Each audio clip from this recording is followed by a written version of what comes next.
上礼拜因为工作的原因，我到了帛琉去记录他们第一次举办的国际马拉松。也正是因为这一次记录性的工作，我的身上一定都会带着一台工作用的大机器。但同时呢，我又想要随时随地可以有相机在身上拿起来做记录，所以我就跟 Sony 借了这台热腾腾的 ZV-E 2代。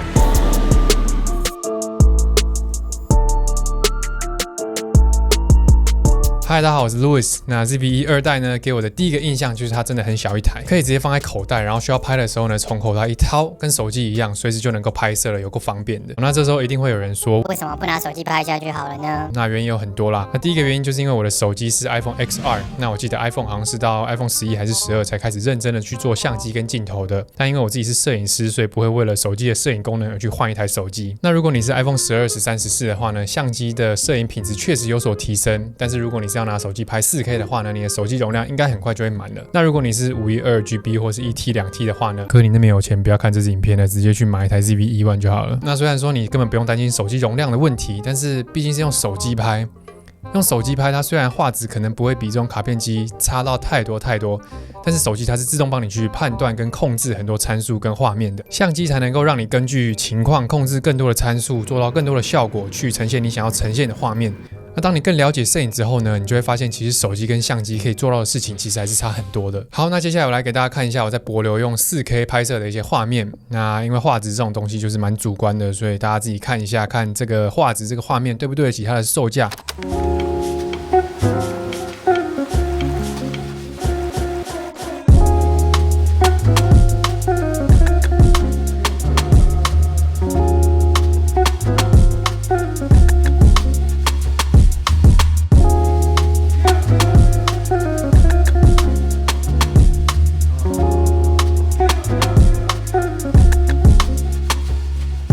接下来我们就来讲一下这台相机适合谁。那我自己觉得它适合2种用户。第一种呢，就是你可能正在考虑购买你人生中的第一台相机，那你可能想要开始拍一点影片，记录自己的生活，或是开一个 YouTube 频道。那像是我很多朋友或是有来观众有来私讯我，就是来询问想要购买人生中第一台相机可以怎么做选择。那我自己觉得像是这个 ZV-E 2代这种卡片机就还蛮适合的。你可以以一个比较低成本、高 CP 值的方式获得一个不错的画面，然后学习最基本的相机参数跟拍摄的方式。像是光圈、快门、ISO 怎么去影响曝光、影响动态模糊、影响景深，然后到用不同的帧率或是用慢动作，甚至是用不同的相片风格档，让你后期更好调色，然后有一些功能像是 S&Q 等等的，可以有更多的操作空间。那之所以会提到低成本的原因，就是因为很多人就是看到别人的 YouTube 频道或是看到别人的影片，觉得拍得不错，然后自己也是一头热的想要拍出一样的东西，然后买了相机之后才发现，其实没有想象中的那么容易，或只是单纯的3分钟热度，没有想象中的这么好玩。那我觉得 ZV-E 2代就还蛮适合当做一个入门的首选，然后它也有蛮多很适合初学者使用的一些功能，等一下会提到。那第二种适合这台相机的人呢，可能就是你已经拥有一台比较专业的相机，但是同时你又想要另外一台更轻便的副机，然后在拍摄的时候呢，你需要另外一个角度，又或者是你的主相机正挂着一颗比较长焦的镜头，然后你又突然想要快速的 vlog 一下自己，又或者是像我这次一样，需要一台非常轻便的相机，可以放在口袋，然后随时随地拿起来记录一下。那接下来我们来快速过一下它的规格、外观跟我自己喜欢的一些功能。机身方面呢，它有黑白2个颜色，那我个人一定会选择黑色，因为它比较低调，也不会容易显脏。机身跟我的手掌大小差不多，然后比我的手机还要小一些。机身上面没有太多按钮或是快捷键，那录影键也够大颗，一键切换拍照、录影或是 S&Q 模式很方便。那这次 ZV-E 2代的收音呢，有新增一个我蛮喜欢的功能，是从 ZV-E 1这种比较高阶的 Vlog 相机下放下来的，然后它是有3种指向的收音方式。那我在拍摄的时候呢，就是一定会加上它的防风罩。那防风的功能是1级棒啦，但是这个颜值的部分呢，好像有点像川普的头发染黑之后的样子。我现在走到这个小小的桥上，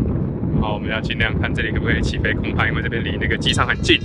对，然后因为现在风很大，刚好来测试一下这个机顶麦，然后加上那个小小的毛，就是防风的一个防风罩，看一下它的防风效果怎么样。我自己是没有试过啊，但是如果大家现在可以很仔细听到我说话的话呢，就代表它的机身收音，就算有这种很大风，看一下我衣服，很大风的情况下都可以收得到不错的声音。那 ZV-E 二代我觉得最大的改动也是最重要的一个改动呢，就是它把原本2470的焦段变成了1850，18跟24在 Vlog 上面真的是会有蛮多差别的。那尤其是如果你开了防抖之后，又会裁进来一些。那虽然防抖的运算没有增强，但是如果你在 Vlog 的话呢，18真的是比24来的好用很多。那其他的部分呢，没有特别多的改动，它最高能够拍摄到 4K 30帧。那这边蛮可惜的，就是它没有办法拍到 4K 60帧。但我觉得作为一台 Vlog 机种里面算是最低阶的机款来说呢，虽然没有 4K 60帧，有点可惜，但是我觉得还是在合理范围之内吧。可能很多人听到这边完全不知道帧率是什么，那所以他们就是想要用最低的学习时间跟投资成本去获得一个不错看的画面，然后一个不错的收音品质。那如果你想要有 4K 60帧、4K 120帧，想要拍慢动作的话呢，你可以试试看1080，或者是去考虑买一个更高阶的机型。那 ZV-E 二代呢，有很多惊艳我的功能，毕竟这是我第一次使用 ZV-E 系列的相机。那第一个呢，就是内建的 ND， 我有多希望我的 A7S3 或是 FX3 一台将近10万块的相机有这种内建 ND 的功能。那内建 ND 的意思就是你可以获得一个更好的动态模糊跟一个更浅的景深。第二个呢是柔肤，我觉得用最轻柔的柔肤效果拍起来呢，我自己还算是蛮喜欢的，可以让脸看起来更干净、更有精神一点，不管是男生女生都蛮适用的。那第三个呢是电影感模式，对我来说，虽然我不是直接的受众，毕竟摄影是我的专业，所以我应该知道怎么把电影感做出来。但是能在机内直接做到这种效果，后期几乎不用做太多的调整，我觉得对新手来说也是一个很友善的功能，而且拍出来的画面也是很不错看，还有几种风格可以去做选择。那最后呢，就是这个产品展示功能，可以快速的对焦在镜头前面的物品。虽然简单来说就是让对焦侦测跟变焦的速度变得更敏感，但是可以一键做到这件事情，相信对很多新手来说一样是一个很友善的功能，而且 Sony 的对焦真是非常的精准。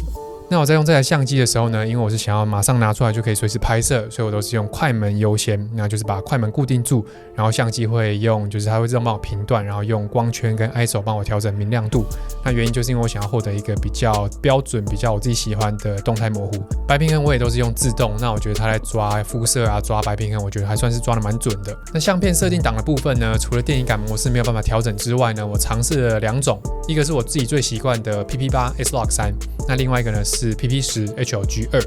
虽然2个都不错用，然后2个都是需要还原的，但是我自己就是个人啦，习惯使用 PP8 S-Log3，因为我不管是任何的拍摄、上岸，或者是我平常 Thanks 闹钟。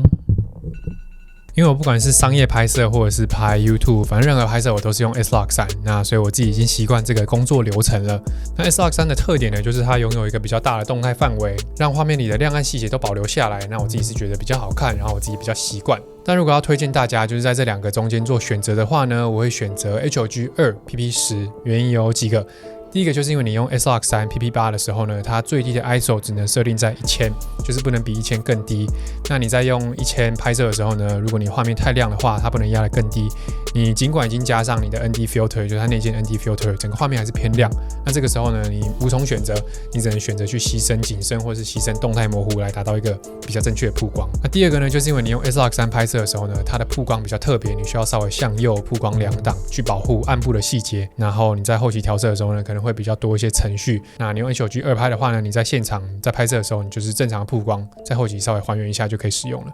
那第3个原因呢，就是因为这台相机它的颜色只有到8bit 的色深，所以它蛮容易在拍摄 S-Log3 的时候出现一些颜色的断层。那建议大家就是可以用 HLG2 拍摄就好，然后晚上的话 S-Log3 也比较容易出现噪点。那如果你听到这边有点不飒飒的话呢，就是不用理我，直接把 PP 值关掉就可以。那讲到夜拍的话呢，我觉得它的夜拍也没有什么特别的，就是有一些噪点啦。那毕竟这么小一台机器，这么小的感光元件，那大家就自己看一下画面，那我自己是能够接受啦。所以想说来测试一下这个夜晚的这个画质。对，我们现在有一点点的灯啊，有一点点夜灯，但是我这样子看荧幕感觉是还不错的。对，但这个老爷饭店，我们现在在的地方叫老爷饭店，它算是帛琉我觉得最好的度假村了啦。然后外面有这种游泳池，然后那边会有一些户外的餐厅，然后后面那边还会有一些人造的海滩沙滩。